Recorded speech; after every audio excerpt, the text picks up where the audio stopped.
সরকারি কর্মচারীদের দীর্ঘদিনের বেতন বৈষম্য নিরসন, বৈষম্যমুক্ত নবম পে স্কেল দ্রুত বাস্তবায়ন ও গ্যাজেট প্রকাশসহ সরকারি চাকরি আইন ২০১৮ বাস্তবায়ন, পদ পদবি ও গ্রেড সমন্বয় এবং টাইম স্কেল ও সিলেকশন গ্রেড পুনর্বহালের দাবি জানিয়েছেন বাংলাদেশ সরকারি কর্মচারী সম্মিলিত পরিষদ।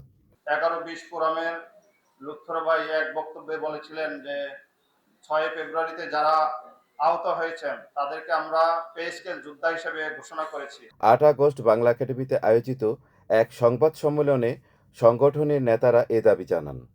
২০২৬ সালের ১ জুলাই থেকে নতুন পে স্কেল কার্যকরের কথা থাকলেও এখনও গ্যাজেট প্রকাশ করা হয়নি। নেতারা অবিলম্বে এই গ্যাজেট প্রকাশের আহ্বান জানান। আমরা আশা করেছিলাম যে জুন মাসে হয়তো আমরা গ্যাজেট পাবো। আমরা জুন চলে গেল, জুলাই চলে গেছে, আগস্ট শুরু হয়েছে। মাননীয় প্রধানমন্ত্রী এবং মন্ত্রী পরিষদের এবং সচিব কমিটির সকল সদস্যদের প্রতি আমাদের বিনীত অনুরোধ থাকবে যে কর্মচারীদের যে দাবি ন্যায্য বৈষম্য মুক্ত নবম পে স্কেল, বৈষম্য যেন মুক্ত হয়।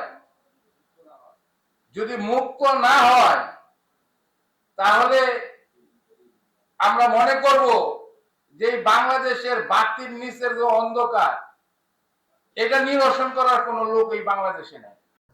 বৈষম্যমুক্ত নতুন পে স্কেল এখন সময়ের দাবি।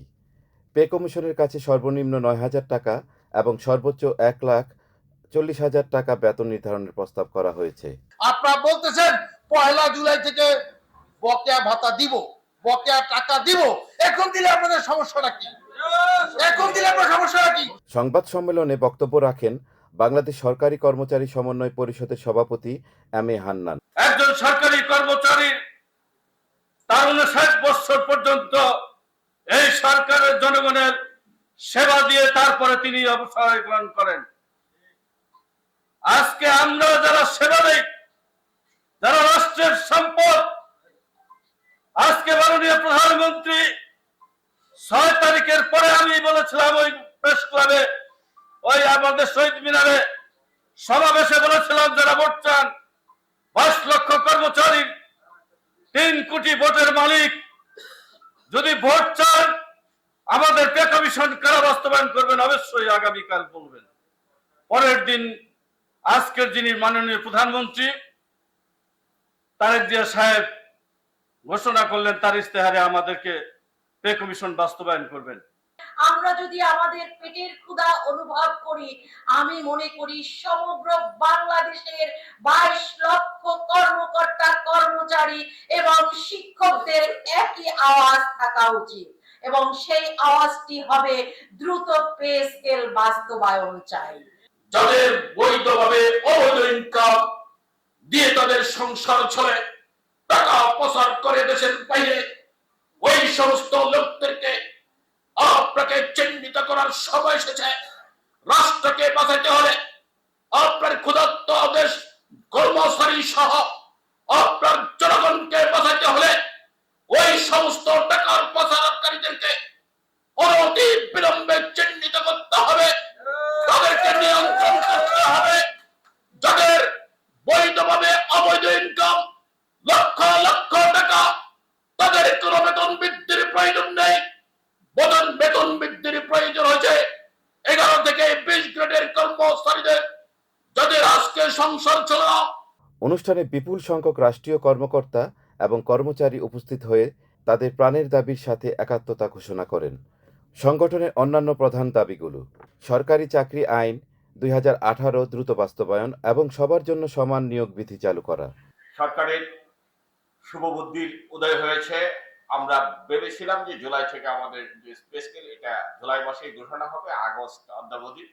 আমরা উই আর ভেরি আশাহত এবং অত্যন্ত দুঃখিত যে আজকে পর্যন্ত আমাদের যে প্রজ্ঞাপনটা হওয়ার কথা ছিল এটা হয়নি। মাঠ পর্যায়ে কর্মচারীদের পদ পদবি ও গ্রেডের বৈষম্য দূর করা, আগের মতো টাইম স্কেল ও সিলেকশন গ্রেড আবার চালু করা, আউটসোর্সিং ও অস্থায়ী কর্মচারীদের চাকরি স্থায়ী করা।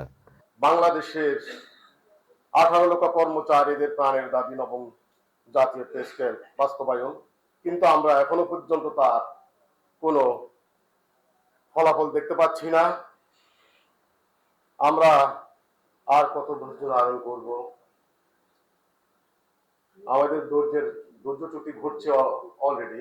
পেনশনের হার 90% থেকে বাড়িয়ে 100% করা, বছরে 3টি উৎসব ভাতা দেওয়া এবং চিকিৎসা ভাতা অন্তত 500 টাকা করা।